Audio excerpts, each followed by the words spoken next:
Dar es Salaam na Pwani tusipokaa kwa pamoja na tusipoangalia tatizo hili kwa upana na kwa pamoja, maana yake jaribio la kutatua changamoto hiyo kwa upande mmoja wa mkoa bila kuhusisha upande mwingine wa mkoa halitazaa matunda.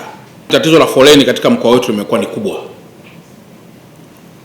na mkoa huu wa Dar es Salaam, takwimu zinaonyesha kwamba makuzi ya mkoa huu yapo kwa kasi, kwa maana ya ukuaji wa idadi ya watu, lakini na ukuaji wa shughuli za kiuchumi katika mkoa wetu.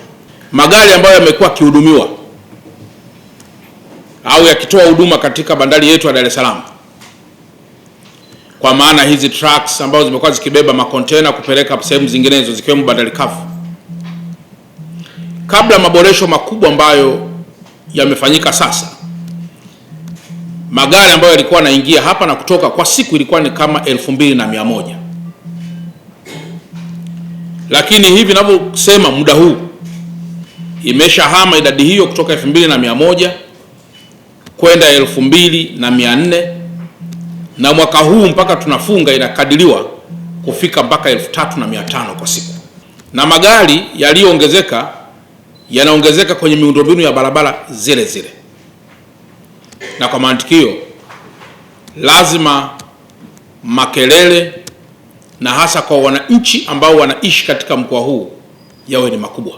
Mafanikio makubwa tuliyoyafikia katika maboresho ya bandari, lakini mafanikio makubwa tuliyoyafikia kwa ukuaji wa population na ukuaji wa shughuli za kiuchumi, lazima sasa yasigeuke kuwa mwiba kwa mwananchi tunaishi naye.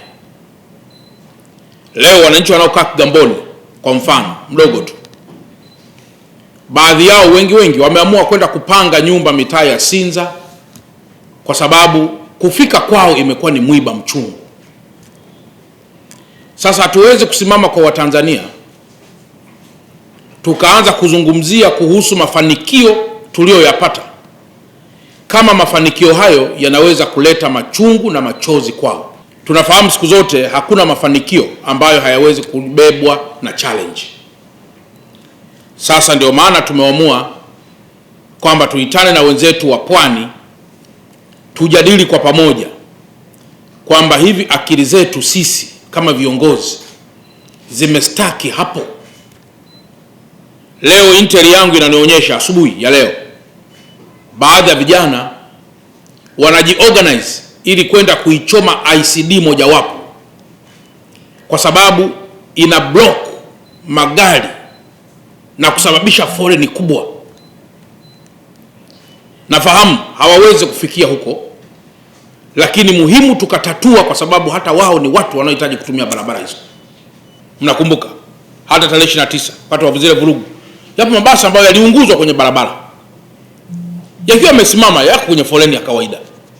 Sasa lazima tuhame huko kutoka kwenye foleni,